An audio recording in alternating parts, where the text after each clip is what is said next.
ഞാനങ്ങനെ പറഞ്ഞിട്ടില്ല. ഇത് മാനിപ്പുലേറ്റ് ചെയ്തതാണെന്നാണ് ശരത് പറയുന്നത്. കണ്ണേട്ടനെ വിളിച്ചോ?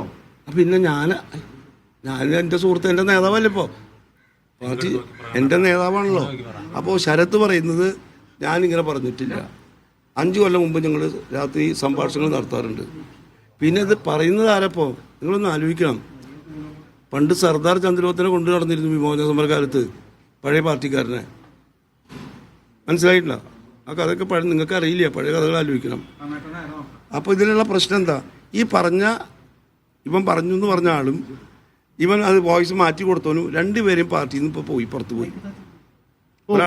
പോയില്ല. ഒരാൾ പഞ്ചായത്ത് മെമ്പർ, ലോക്കൽ സെക്രട്ടറി, അവൻ പാർട്ടിയിൽ നിന്ന് രാജിവെച്ചു എന്നാണ് പറഞ്ഞത്. അവനില്ല.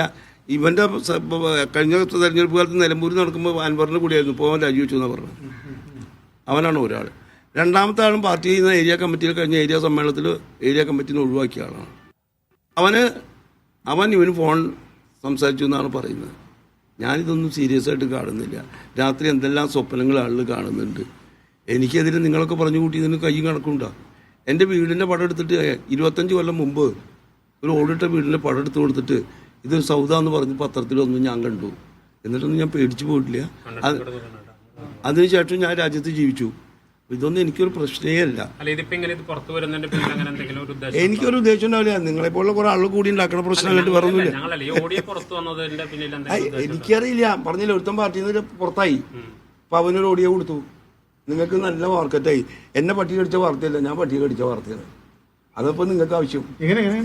ഞാനൊരു പട്ടിയെ കടിച്ചാൽ, പട്ടി എന്ന് പറഞ്ഞാൽ നിങ്ങളല്ല പട്ടി, അതൊരു വാർത്തയല്ല.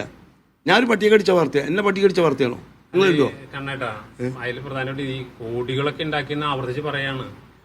ആയിക്കോട്ടെ, അവൻ തെളിയിച്ചോട്ടെ. ഉണ്ടെങ്കിൽ അവൻ അങ്ങനെ പറഞ്ഞില്ല എന്ന് എന്നോട് പറഞ്ഞു. എന്നോടല്ല, ഞാൻ 1-2 ക്ലിപ്പ് കണ്ടു. അവൻ പറഞ്ഞു ഞാനങ്ങനെ പറഞ്ഞില്ല. പിന്നെ അവന് എന്നെ കുറിച്ച് ഒരു ആക്ഷേപം ഉണ്ടെങ്കിൽ ഇതിൽ കൂടി അല്ലല്ലോ പറയാം.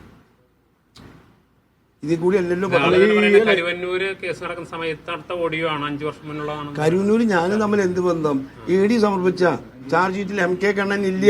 നിങ്ങൾ മാതൃഭൂമി ചാനല് എൻ്റെ ഭാര്യ എന്നെയും കൂടി അറസ്റ്റ് ചെയ്യുന്നു പറഞ്ഞ് വാർത്ത കൊടുത്തതാ. ഞങ്ങളുടെ 2 കൂടി പടം. എൻ്റെ മോള് മസ്കറ്റിൽ നിന്ന് വിളിക്കുകയാണ്, അച്ഛൻ അമ്മ എന്ത് കുറ്റം ചെയ്യുന്നു വെച്ചിട്ട്. പിന്നെ പെണ്ണോട് തെറ്റിപ്പോയി, ആന്ധ്രയിലെ കണ്ണനായിരുന്നു എന്ന് ഈ മാതൃഭൂമിക്കാരൻ. അല്ലേ? നിങ്ങളല്ല മാതൃഭൂമി. പിന്നെ ക്ഷമ എന്ത് പറഞ്ഞിട്ട് ഇത് ആന്ധ്രയിലെ മുൻ MLA കണ്ണനാണ്. അല്ല കണ്ണട്ടെ, ഇതിനകത്ത് ഈ സാധാരണ രീതിയിൽ ഈ പാർട്ടിക്കാർ തമ്മിൽ സഖാവി എന്ന് വിളിക്കുന്നതിന് പകരം ഡീലേഴ്സ് എന്നാണ് ചെറുപ്പക്കാർ ഇപ്പോൾ നിങ്ങൾ മുതിർന്ന നേതാക്കളെ വിളിക്കുന്നത്. ഞങ്ങളെ ഒരു ഡീലർ വിളിക്കാറ് ഒരു പാർട്ടിക്കാരനും പറയില്ല. എല്ലാം നിങ്ങൾ കാണുന്നത് മുഴുവൻ പാർട്ടിയാവില്ല, പല സൈസും ഉണ്ടാവില്ലോ. ഈ ശരത് പ്രസാദിന്റെ ഓഡിയോ ക്ലിപ്പിലാണ് അങ്ങനെ കിടക്കുന്നത്. ഞങ്ങളൊന്നും അങ്ങനെ പറയില്ല. ഞാൻ പറഞ്ഞില്ല. ജില്ലയിലെ സമ്പന്നന്മാർക്കിടയിലെ വലിയ ഡീലർ AC മൊയ്തീനാണെന്നാണ് പറഞ്ഞിരിക്കുന്നത്. എനിക്കറിയില്ല AC മൊയ്തീൻ, അങ്ങനെ എനിക്ക് ആക്ഷേപമില്ല. ഞാൻ കേട്ടിട്ടില്ല. എന്നോട് ഇപ്പൊ നിങ്ങൾ പറഞ്ഞപ്പോൾ കേട്ടു. കണ്ണേട്ടനും വേറെ ചെറിയൊരു ഡീലറാണെന്ന് പറയുന്നത്. നിങ്ങളൊക്കെ എൻ്റെ അടുത്ത് വരാറില്ലേ ഓരോ കാര്യങ്ങൾക്ക്? അതൊക്കെ വല്ല ഡീലിങ്സ് ഉണ്ടായിട്ടോ? വല്ല ചായ പിടിച്ചു കുടിച്ചിട്ടുണ്ടോ? ഞങ്ങളും അങ്ങനെ ചായ കുടിക്കാൻ വരുന്നതല്ല. അല്ല, നിങ്ങളുടെ ഇന്ന് വല്ല ചായ ഞാൻ മേടിച്ചു കുടിച്ചിട്ടുണ്ടോ? നിങ്ങൾക്ക് ഞാൻ മേടിച്ചു തന്നല്ലോ? രണ്ടുമില്ലല്ലോ. ഈ പാർട്ടി ഓഫീസ് ഇതിൽ ലിഫ്റ്റ് ഉണ്ട്. ഈ ലിഫ്റ്റിൽ വെച്ച് എനിക്ക് പണം തന്നതാണ് മാതൃഭൂമി ചാനൽ പ്രസിദ്ധീകരിച്ചത്. ഇവിടെ ലിഫ്റ്റ് ഉണ്ടോ? നിങ്ങളൊന്ന് കയറി നോക്കിയാൽ ഇവിടെ ലിഫ്റ്റ് ഉണ്ടോ? മാതൃഭൂമി എന്ന് പറയുന്ന ഒരു പത്രത്തിൻ്റെ ചാനലിൽ വന്ന വാർത്തയാണ്. BJP ഓഫീസിൽ നിന്നാ ചാനൽ. ഇത് സ്വതന്ത്രനാന്നാണ് പറയുന്നത്. അപ്പോഴാണ് വാജ്പേയിയുടെ പടം കാണുന്നത്. അപ്പോഴാണ് ഞാൻ ചോദിച്ചത്.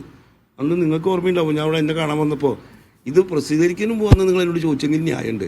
ഇതെല്ലാം കഴിഞ്ഞ് നിങ്ങൾ എന്നെ കള്ളനാക്കി ചിത്രീകരിച്ചിട്ട് പിന്നെ എൻ്റെ സ്റ്റേറ്റ്മെന്റ്. ചെറുപ്പക്കാരൊക്കെ ഇങ്ങനെ പറയുന്ന രീതി നല്ലതാണോ? പാർട്ടിക്കകത്താണെങ്കിലും സ്വകാര്യമായിട്ടാണെങ്കിൽ പോലും. അല്ലാന്ന് എനിക്കറിയില്ലല്ലോ എന്തെല്ലാം സ്വപ്നങ്ങൾ ആളുടെ രാത്രി കാണുന്നു. ഈ രാത്രി സ്വപ്നം കാണുന്നതിന്റെ കുഴപ്പമാണോ? എനിക്കറിയില്ല.